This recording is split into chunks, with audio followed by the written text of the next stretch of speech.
Hello friends, स्वागत है आपका हमारे चैनल में। हम देख रहे थे चाणक्य नीति।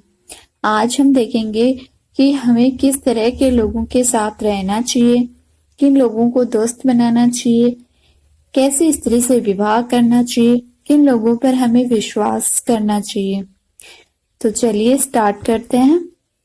चाणक्य कहते हैं कि विपत्ति के समय काम आने वाले धन की रक्षा करे, धन से स्त्री की रक्षा करे और अपनी रक्षा धन और स्त्री से सदा करे। अर्थात संकट के समय धन और स्त्री की जरूरी सभी को होती है, इसीलिए संकट के लिए धन बचाकर रखना उत्तम होता है। धन से पत्नी की रक्षा की जा सकती है, अर्थात यदि परिवार पर कोई संकट आए तो धन का लोभ नहीं रखना चाहिए, परंतु यदि अपने ऊपर कोई संकट आए तो धन और स्त्री दोनों का बलिदान कर देना चाहिए। आगे श्री चाणक्य कहते हैं कि आपत्ति से बचने के लिए धन की रक्षा करे, क्योंकि पता नहीं कब आपदा आ जाए और लक्ष्मी तो चंचल है। संचय किया क्या धन कभी भी नष्ट हो सकता है। श्री चाणक्य कहते हैं कि जिस देश में सम्मान नहीं, आजीविका के साधन नहीं, बंधु बांधव नहीं अर्थात परिवार नहीं और विद्या प्राप्त करने के साधन नहीं, वहां हमें कभी नहीं रहना चाहिए। अगले श्लोक में श्री चाणक्य कहते हैं कि जहाँ धनी, वैदिक, ब्राह्मण, राजा, नदी और वेद ये पांच ना हो, वहां एक दिन से भी ज्यादा नहीं ठहरना चाहिए। भावार्थ ये है कि जिस जगह पर इन पांचों का अभाव हो वहां मनुष्य को एक दिन भी नहीं रहना चाहिए। जहाँ धनी व्यक्ति होंगे वहां व्यापार अच्छा होगा, जहाँ व्यापार अच्छा होगा वहां आजीविका के साधन भी अच्छे होंगे। जहाँ श्रुतियों अर्थात वेदों के ज्ञाता ब्राह्मण होंगे वहां मनुष्य जीवन की धार्मिक तथा ज्ञान के क्षेत्र में भी विस्तृत रूप से फैले होंगे। जहाँ स्वच्छ जल की नदियां होंगी वहां जल का अभाव नहीं रहेगा और कुशल वेद होंगे वहां बीमारी पास में नहीं आ सकती है। आगे श्री चाणक्य कहते हैं कि जहाँ जीविका, भय, लज्जा, चतुराई और त्याग की भावना ये पांच चीज ना हो वहां के लोगों का साथ कभी ना करे।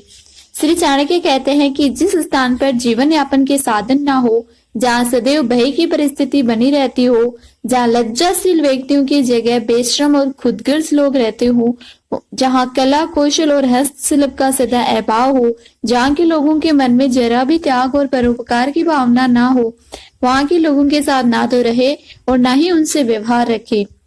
श्री चाणक्य कहते हैं कि नौकरों को बाहर भेजने पर भाई बहनों को संकट के समय तथा दोस्तों को विपरीत परिस्थितियों में अपनी स्त्री को धन के नष्ट हो जाने पर परखना चाहिए, अर्थात उनकी परीक्षा लेनी चाहिए।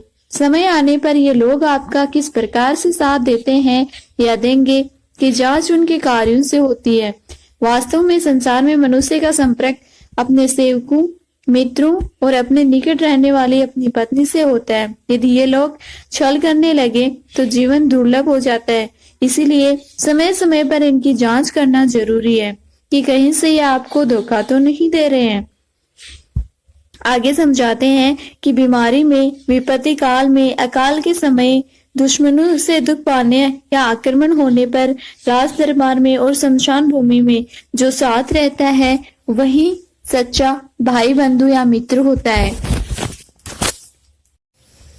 श्री चाणक्य समझाते हैं जो अपने निश्चित कर्मों तथा वस्तु का त्याग करके अनिश्चित की चिंता करता है उसका अनिश्चित लक्ष्य तो नष्ट हो ही जाता है, निश्चित भी नष्ट हो जाता है। किसी ने सही ही कहा है, आदि को छोड़ सारी को दावे, आदि मिले न पूरे पावे।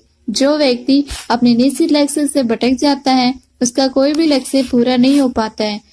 अर्थात भाव यही है कि आदमी को उन्हीं कार्यों में हाथ डालना चाहिए जिन्हें वह पूरा करने की सामर्थ्य रखता हो। आगे श्री चाणक्य कहते हैं कि बुद्धिमान इंसान को अच्छे कुल में जन्म लेने वाली कुरूप कन्या से भी विवाह कर लेना चाहिए, परंतु अच्छे रूप वाली नीच कुल में जन्म लेने वाली कन्या से विवाह नहीं करना चाहिए। विवाह संबंध समान कुल में ही श्रेष्ठ होता है। लंबे नाखूनों वाले हिंसक पशुओं, नदियों, बड़े बड़े सींग वाले पशुओं, शस्त्रधारियों, स्त्री और राज दरबार का कभी भी विश्वास नहीं करना चाहिए। श्री चाणक्य कहते हैं कि पुरुषों की अपेक्षा स्त्रियों का भोजन 2 गुना, लज्जा 4 गुनी, सास 6 गुना और काम 8 गुना अधिक होता है। इन बातों का हमेशा ध्यान रखना चाहिए।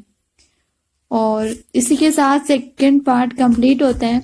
आगे का पार्ट देखेंगे नेक्स्ट वीडियो में। तब तक के लिए बाय बाय।